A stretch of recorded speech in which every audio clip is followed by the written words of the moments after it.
Yeah, this is backwards. Yeah, because there is no rules, and this is the best part, right?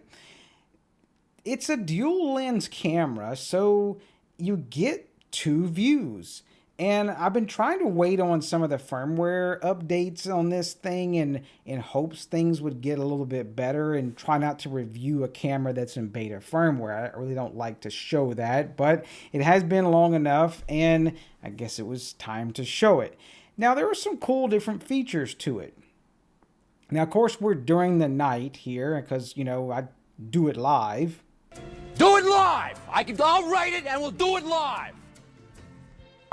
And you do get some like PTZ style where you can move things around and both lenses show, but as soon as you do over here and you go and hit zoom, it does this kind of hybrid zoom, because I actually did go look at the actual camera and you don't hear the lens moving in and out, and I actually shined a flashlight in it. I can't see the lens actually moving. So I'm assuming they're doing a type of like digital zoom deal with this. The whole thing behind this camera is it's a wide angle that's supposed to catch all the action, and then it zooms in on the subject. It is kind of neat, and so I'll show some of that playback here. Now, you do get the standard features of you can talk to people, you can do the alarm, you can turn the light on. The light's okay.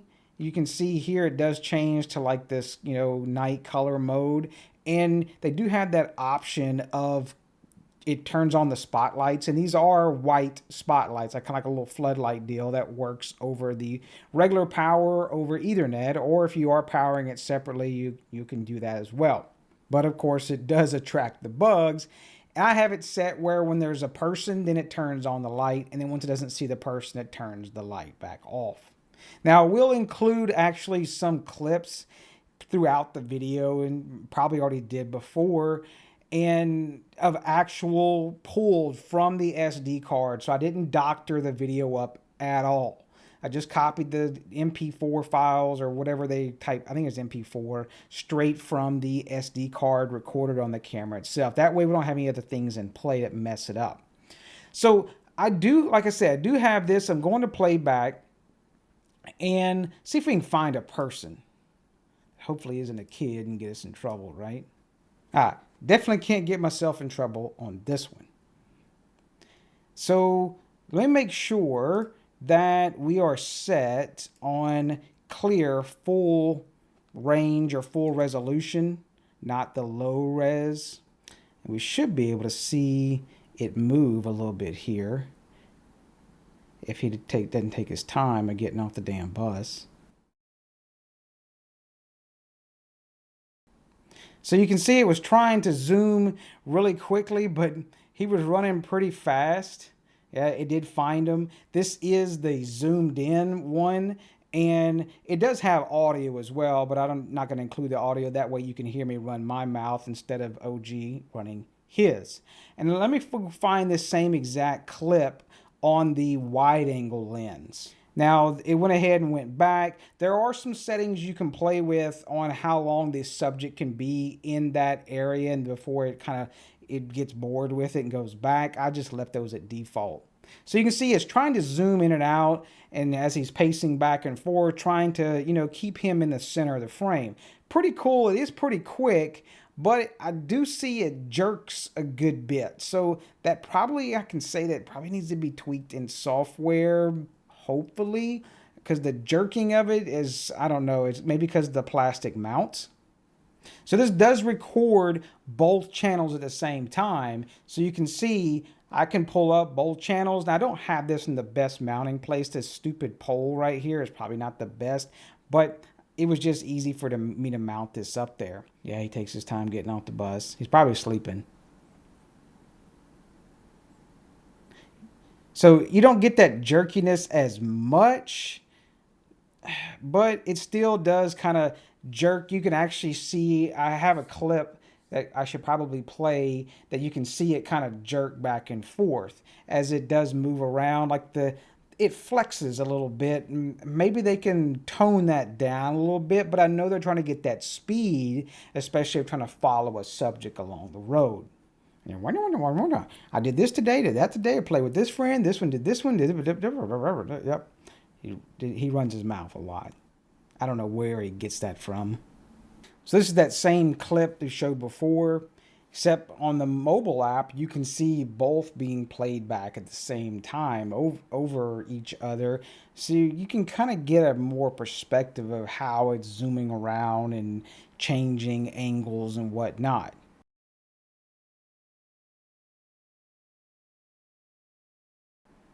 So you can see why it still was able to see him in that wide angle, but then I guess it decided, hey, I should move and center him up and then zoom into him. So kind of neat technology. Still feel they need to tweak things a little bit though. It's getting there. Have the opportunity to check out the Reolink Trackmix PoE, which is the power over Ethernet version. I do think they have a Wi-Fi one, but I prefer the good old wired. It just works.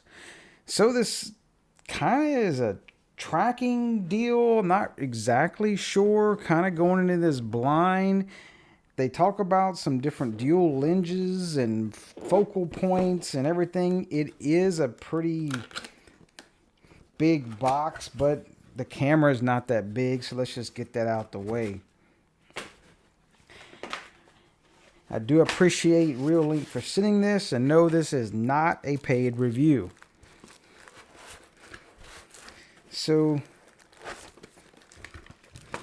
let's get all this out the box and get rid of the crinkling plastic. So it's a pretty cool looking little unit here. Very tight and compact compared to the big PTZ ones, and those did pretty decent, like the A23A. And yeah, I just covered up my unique serial number so you guys wouldn't try to be trolls and pair it up.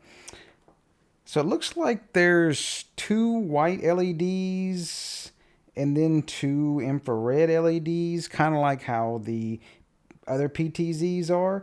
Now, interesting thing, there's 2 camera lenses. And one of them, if you can take a look at this, we'll see if we can zoom in, is you can see, that's what they were talking about. They had different focal lengths.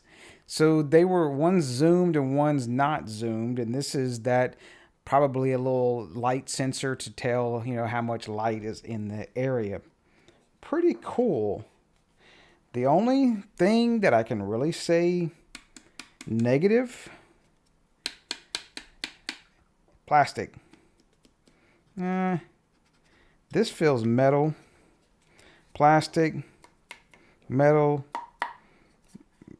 But this bracket is going to be plastic.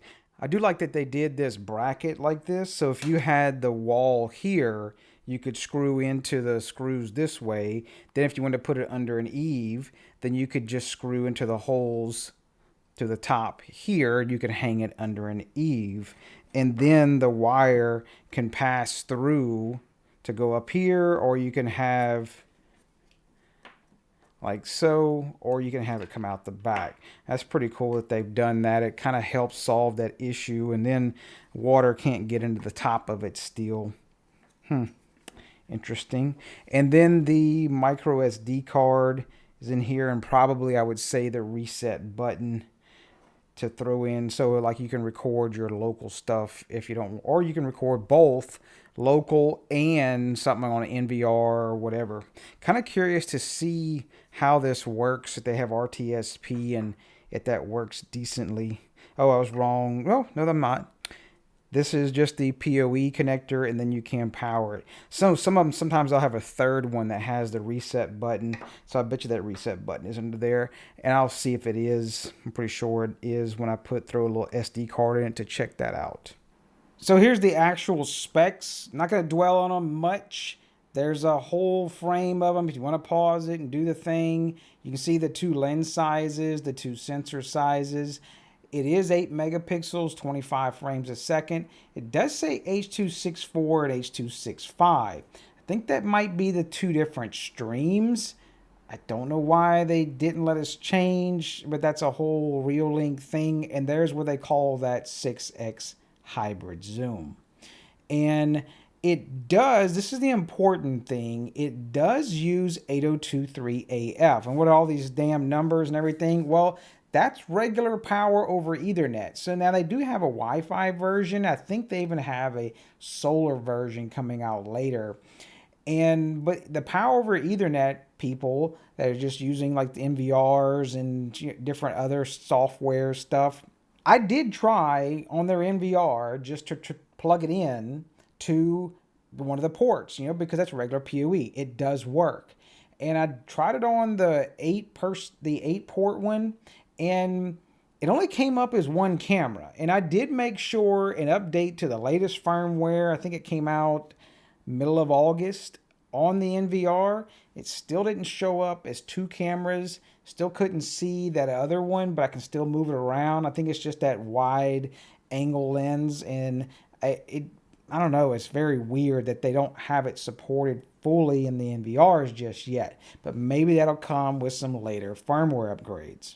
What was confusing was I had to take the port from the NVR and plug it in just to my regular router. Otherwise, I wasn't able to attach to it and with the mobile app or even the PC app to see the both camera feeds. So that can be confusing to some people. And maybe I just screwed it up. I don't know. And then this whole thing, but we'll update something down below if so. So the markers are all down below to jump to like the specs and the hands-on and everything. I'm going to run some other clips. Pay attention to the night vision of OG. It's kind of has that what I call the Reolink ghost effect, where it's like it smears, and maybe they can fix that with some of their codec stuff. I know they have some issues and they're trying to rein that in, but this could be a fix for them to work on. So yep, let's roll those clips, and if you don't feel like watching it, just skip on down below the other stuff you want to see, or smash the like and give us a comment, whatever you got to do, and take care. I'm too old to get something. Don't push on my foot. Okay, let's see if we do it. Wait, I got the key.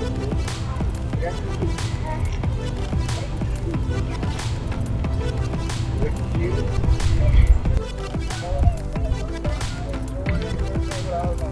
Let's go jump there.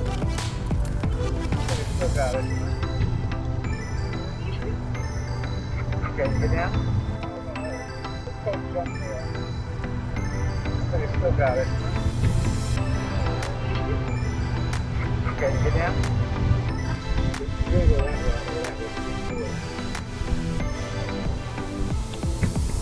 Oh, look at where it's me. Do it. See if I can get it. Good, go that way. Oh, look at where it's me.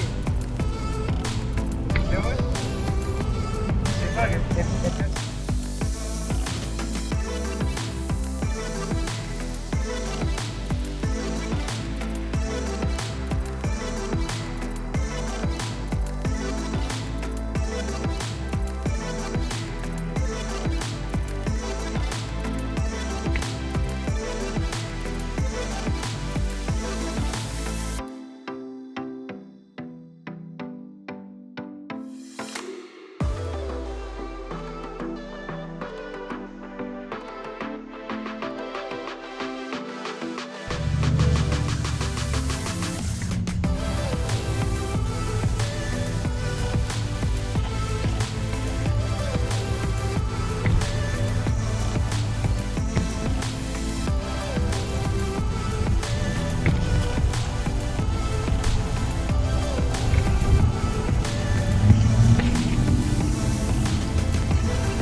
So if you're planning to use this with Blue Iris, maybe not a good idea at this time.